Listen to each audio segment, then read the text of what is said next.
नमस्कार मित्रांनो, व्हिडिओ करण्याचं कारण म्हणजे काय आहे, आपण आता पाहू शकता या ठिकाणी स्वामींचा मठ आहे. या ठिकाणी बघू शकता, या ठिकाणी बाबूलाई वाड्याचं काम चालू आहे आणि या ठिकाणी हे दोन रोड आहेत, डावीकडचा आणि उजवीकडचा. मित्रांनो, हा व्हिडिओ मी का करत आहे, मी आता येताना बघितलं की दोन लोकांचा ऍक्सिडेंट झाला असता, तर त्वरित म्हणलं आपण हा व्हिडिओ करूया. आणि जे आपले PWD जे आहेत त्यांना ही वारंवार सांगूनही त्यांनी या ठिकाणी दखल घेतली नाही. मित्रांनो, तुम्ही बघू शकता बारामतीचा विकास झालेला आहे आणि पाठीमागे गाडी बघू शकता, हा टू व्हीलरवाला चाललेला आहे. किती फास्ट गाडी आहे मला तुम्ही सांगा. तिकडचा हा माणूस इथं क्रॉस करतोय आणि हा टू व्हीलरवाला जर नाही थांबला तर नक्कीच कोण ना कोणतरी या ठिकाणी त्याचा अपघात होणार आहे, उद्या काहीतरी होणार आहे. मित्रांनो, हे होऊ नये म्हणून माझी तुम्हाला विनंती आहे PWDला की लवकर या ठिकाणी स्पीड ब्रेकर टाका. का? कारण या ठिकाणी स्वामींचा मठ आहे, कितीतरी लोक या ठिकाणी दर्शन घेण्यासाठी येतात आणि हे जे जाणारे जे लोक आहेत ती थांबत नाहीये. ह्यांचा दोष नाही मित्रांनो, दोष आपला आहे. का? तुम्ही स्पीड ब्रेकर टाका, ऑटोमॅटिकली गाडी थांबणार आहे. जास्तीत जास्त हा व्हिडिओ व्हायरल करा, जास्तीत जास्त व्हिडिओ त्यांच्यापर्यंत पोहोचून द्या की बारामतीमध्ये एवढ्या ठिकाणी स्पीड ब्रेकर आहेत.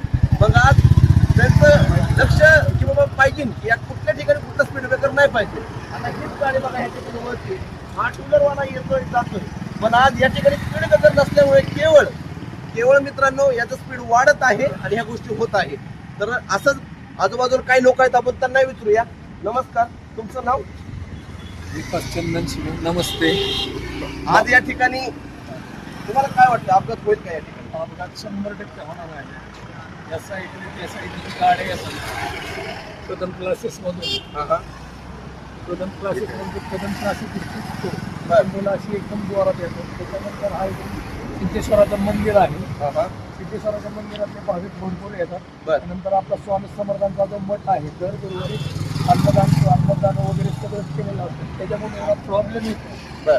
कुणी जायचं, कसं जायचं, कुठल्या साईडने जायचं, ह्यांचं कोणाला वेळ बसत नाही. आणि कमीत कमी नगरपालिकेला 4 वेळा विनंती केलेली आहे, तरी पण नगरपालिका ह्याच्यावर मी लक्ष देत नाही. आम्ही ही गोष्ट विशाल नाना जाधव यांना सांगितलेली आहे.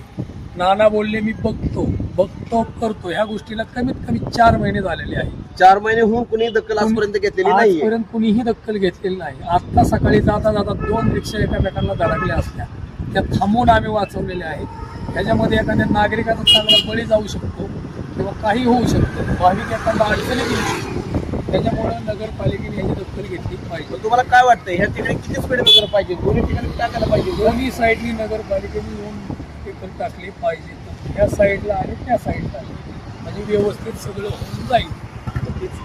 मित्रांनो, ऐकलं असेल, या ठिकाणचे नागरिक आहेत, त्यांचंही म्हणणं आहे की गेले 4 महिने झाले आम्ही नगरपालिकेला या ठिकाणी तक्रार दिली, पण कुणी त्याचा आढावा घेतला नाही. मित्रांनो, हा व्हिडिओ जास्तीत जास्त शेअर करा, प्रत्येकाच्या ग्रुपला टाका आणि नगरपालिकेला माझी विनंती आहे हात जोडून की प्लीज तुमचा स्पीड ब्रेकर टाकल्याने कुणातरी जीव वाचणार आहे. या व्हिडिओकडे जास्तीत जास्त लक्ष द्या. धन्यवाद.